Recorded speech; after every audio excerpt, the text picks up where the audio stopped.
want to ask you, what rules would you guys implement into your sports? It's just give me one rule. It sounded like when I was kind of teeing you up on this earlier, it sounded like Sue had one for her sport.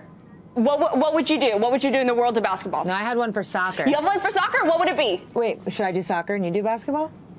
Okay. Okay, I think for soccer, you guys need to get rid of the yellows and the reds and go to a basketball model. 3 fouls and you're out. If you foul 3 times, maybe 4, you're gone. No matter the severity, a little ticky-tack, a slide tackle where you take somebody's ankles out. 3 of those, you're gone. Like orangey? We need to have a sin bin. Like, yeah, like you know, based on the severity of your foul, you got to go and like spend 5 minutes in the penalty box, and then you can come back out. So then you got to play down a man, or if it's really bad, 10 minutes, or if it's really bad, you just get a red card. But I like that. It's a good one, yeah. For basketball, I don't know. What should I do for basketball? So guys, just as someone... A 4-pointer? Yeah, 4-pointer. So guys, just as someone who's recently retired, I'd love to pick your brains and how you're both getting on. I know there's so much excitement about what you've done next with turning into absolute powerhouse businesswoman, but what's been your challenges coming off the field and court so far? Just learning how to like live do a our life. own schedule and live like normal people. It's really hard. We've had it so easy as an athlete. Everything was like done for you. I think just like, yeah, adjusting to not having that like North Star that kind of makes all the decisions sort of clear. So just adjusting to be a normal person. Yeah, I agree. It's more mental. The physical part is great. I'm like, oh my God, I don't have to be in pain all the time. This is amazing. So that part was easy for me. I think to Megan's point, just adjusting to not being an athlete anymore. And there's an identity piece to that you have to kind of sift through. So something in the mental aspect of things. Obviously, coming into A Touch More has been an incredibly successful podcast, and you know, it opens yourself up into talking about a little bit more your personal life and open to criticism, which you know so much from being basketball players and footballers. That's normal, but how's that vulnerability been? Because there's a difference in being vulnerable as a football player to working in the sort of content life, right? Yeah. I mean, so we do talk about some of our bickers, aka fights. We'll talk about different things that happen. And yeah, you know, we went on vacation and Megan was putting sunscreen on my back. She missed a big part of my arm.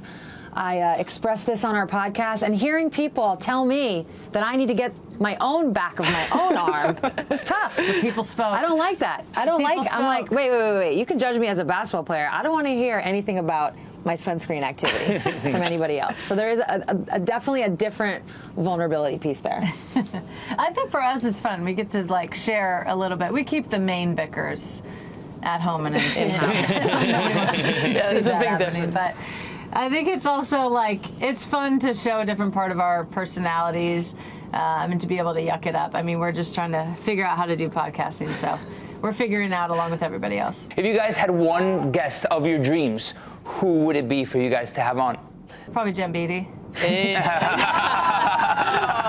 But sign me up, guys. I'm there. I love that. Now you guys have a live taping this Sunday of the podcast. I mean, tell us the plans for what you guys have going on this Sunday. We have a fun little show. Obviously, we're going down to Tampa for the Final Four. Sue's doing her BTS show with Diana again. It's like an alt cast of the game. But before the final, so the morning before the final, Diana's coming on. We're going to talk, obviously, all about the final and the Final Four, what's been happening. But it'll be a fun little warm-up for everyone heading into the game on Sunday. We'll get them nice and saucy. Yeah. I mean, now that you guys mentioned Diana Taurasi, I'm also Argentine-American, and I understand sometimes in the sports scene, Argentines love to talk. So between Diana, Sue, and Megan, who's the biggest trash talker of the three? You already know. It's Diana, without a doubt. You talk trash, though, too. No, I don't. Not nearly as much. I talk trash to her because she's talking back to me. Yeah, it's probably D. Is your favorite athlete Gabriela Sabatini, too? Oh, I mean, so many. I mean, Argentines, throw out any Argentine you want. Messi, Tevez. My idol is Tevez. But there's a couple of Argentine Americans in the sports sphere that are up there for me, including Marcelo Balboa, 1994 World Cup, 1998. So I'm rooting for all the Argentine Americans out there. Now let's shift a little bit to talking about the U.S. women's national team, because we've moved into this era of really, really young talent and what Emma Hayes has been able to do with this young talent. I mean, Megan, what are you seeing? What's the quality that you're seeing in these young women? I'm seeing a lot of depth, honestly. I mean, obviously we saw what they did last summer, winning the gold medal. You know, Emma was in charge for like 5 minutes and like wrangled the team. We know what the triple espresso can do, but, you know, with those players being out, I feel like we've been seeing a lot of depth. Lily Johannes making her debuts and playing really well. Ali Sender making, her debuts and playing really well. I love that no matter what, we're getting goals. Obviously, we're in a transitional period still, in a period we're a couple years away from the World Cup. But to me, I feel like in all of my years going back, it's the depth that really wins it for you. It's their long tournaments. Not every player is going to be able to play every minute of every game. And when you have that kind of like firepower coming off the bench, I think that's huge. That said, we obviously have firepower that starts too. Triple espresso will all be back and healthy at some point. Germa will be back at some point. Rose will be back at some point. So for me, it's kind of the well-roundedness of the squad.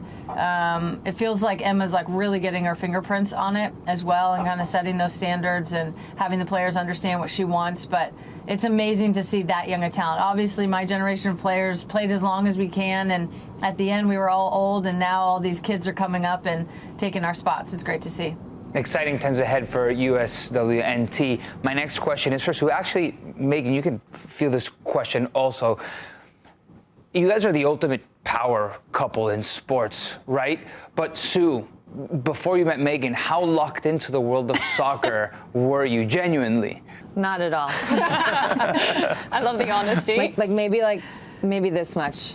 Maybe this much. No, I did watch, in all honesty, I did watch the women's national team, for sure. I think everybody does, rightfully so. So I always tapped into the World Cups. In my time at the Olympics, basketball, like soccer, does play the entirety of the Olympics, but I was able to see multiple soccer games through my time. So I saw Megan win a gold medal. So I've kind of experienced all on that side. How much, now that you know so much, how much do you guys go back and forth? Are you going back and forth on her now saying, no, I think they could have done this better. I think they could have played this person here. Are you guys now, is that part of the bickering now? No, she's got good insight. She would have been a good midfielder, a good 10. I would have been a good 10, probably. so I'm She's told. Always like, I just don't understand why they're not switching the ball. And I'm like, I don't either. I don't either. We don't know why. We actually agree a lot. No bickers there. Nice. We agree a lot when we watch sports. I think we see the game the same way. Yeah. It's actually a great point. So who do you think would be That's more what I'm successful saying. in opposite sports, though? Sue. Yeah. Sue for sure. I'm going to run into a height issue immediately. Yeah. I'm 5'6", I'm not super fast, and I can't shoot the ball that well, so that's it. You could probably play really good defense. I Yeah. feel like all soccer players, you guys foul a lot. When you play basketball, No. you're really good at defense. I got 6 fouls for sure. One final thing that I'm wrapping up with, is it a thing that you guys are always sitting on the same side when you're sitting next to each other? I think that's something that I've kind of noticed, that when you guys are sitting side by side, you guys always sit on the same side.